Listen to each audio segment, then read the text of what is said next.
camera.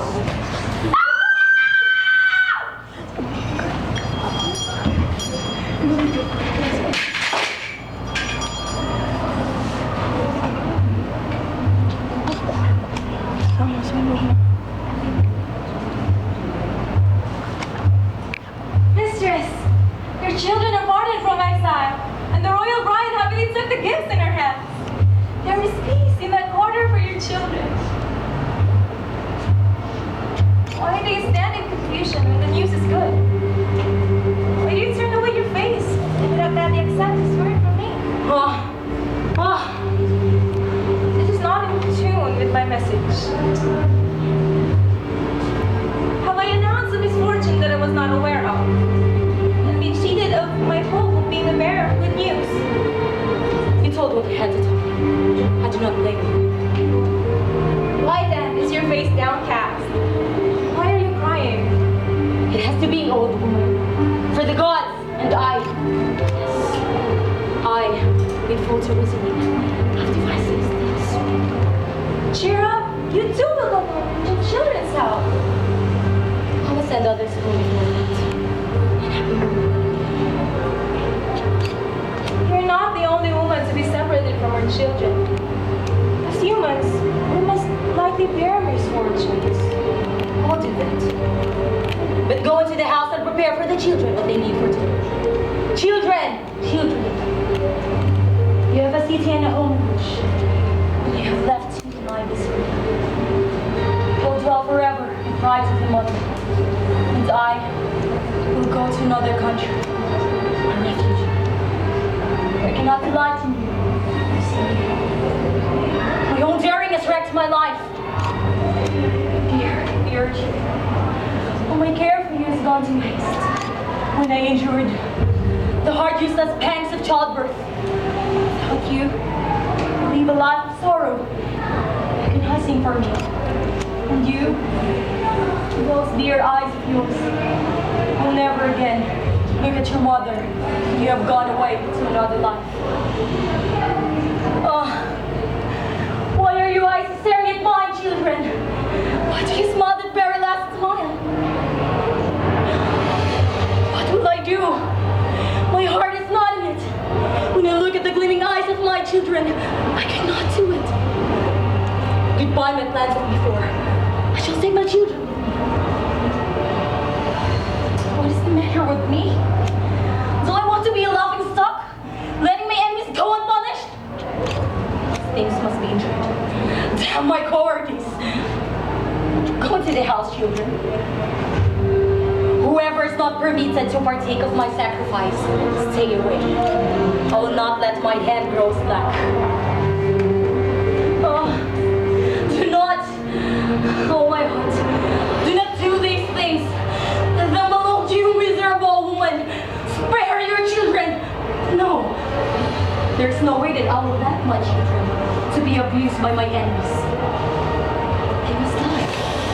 And since they must, I, who brought them into the world, will heal them. The plan is underway, and there is no escape.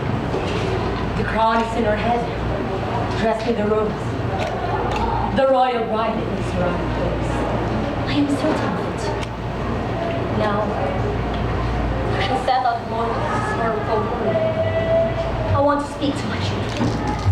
Children, give your mother your right hand to kiss. Dearest, oh dearest mouth, and form a noble face of my children. May you be happy but near. Your father has ruined everything here. Oh, sweet embrace. Oh, soft skin and lovely breath of my children. Go on. I am no longer able to look at you. You have overcome my rules. I understand what evil I am about to do.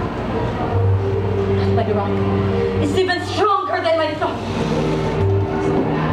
Which is the cause of the greatest wrongs of humankind. Often before now, I have gone through the more subtle stories and have pored over greater questions, which women usually investigate. But we have a muse too, who associates with us for sharing wisdom. Not with all of us. Out of many women, the number of us inspired with the gift of song is small. I have come to believe that the human beings who have never had the experience of rearing children are much better off than those of us who are parents. Because they never have to worry whether children turn out to be a pleasure or human termitory. The childless are free of many troubles. But those who have in their houses the sweet bloom of children, I see them, worn down by care all the time.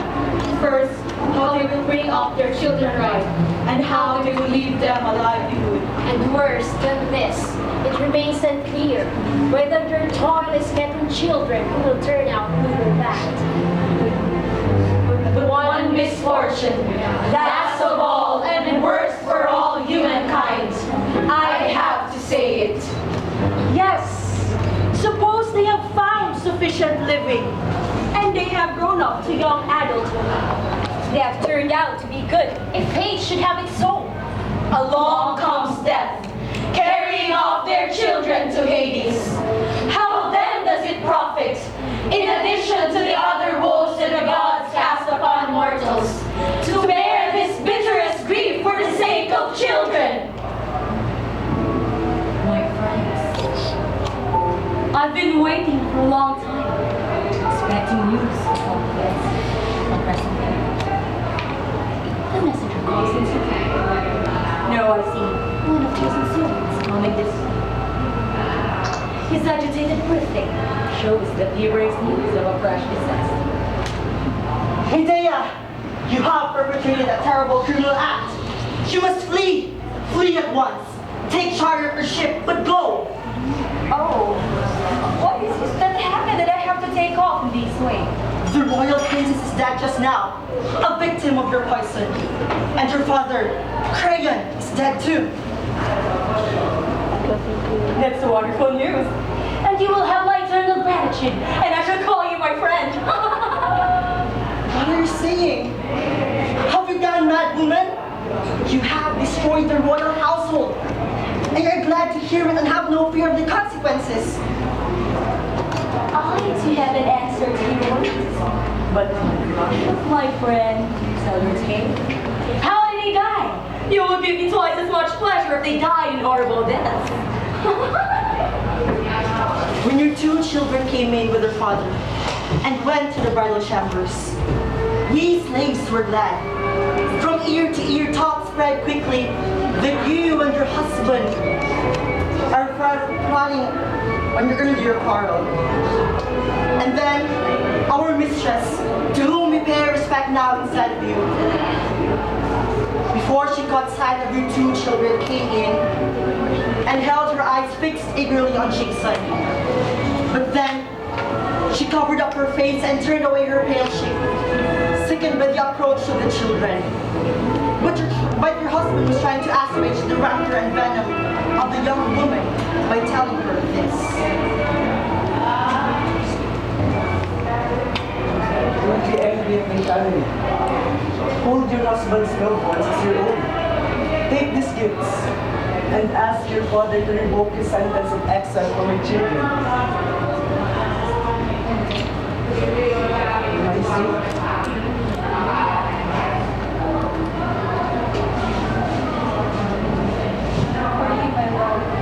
My women will take it.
Let me die with you, my child.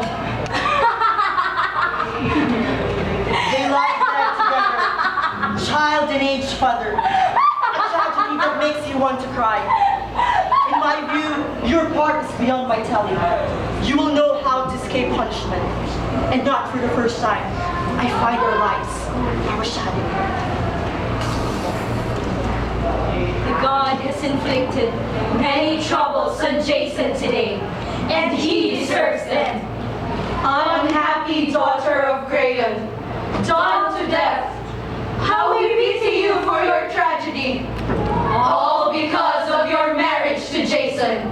My friends, I have determined to do the deed at once, to kill my children and live as long, and not to falter, or to give my children over to let a hand more wholesome murder them.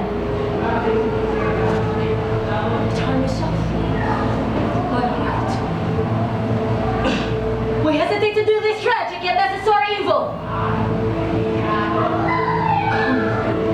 Come, let me hand it from. Take the sword.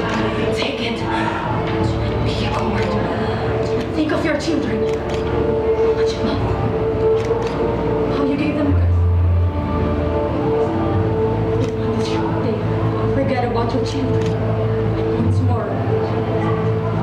For even if you kill them, it's such a love to me. I am an unhappy woman. Earth and all shining rays of the sun, look down on this God-forsaken woman before she lays her murderous, king-killing hand on her children, for they are sprung from your golden seed, and when the blood for God is shed by the hands of men, There is terror. But Zeus-born light, prevent her, stop her, drive from the house this wretched fury. made murderous by the spirits of vengeance.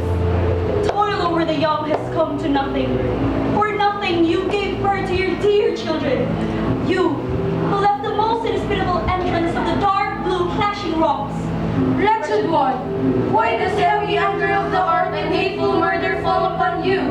It is hard for mortals to expiate the tainted kindred hearted.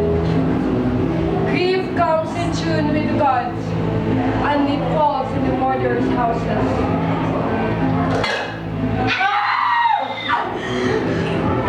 Do you hear the cry? Do you hear the cry? Do you hear the cry? Do you hear the children? Oh, miserable, ill-fated woman! Ah, me! What will I do? Where will I run from mother's hand?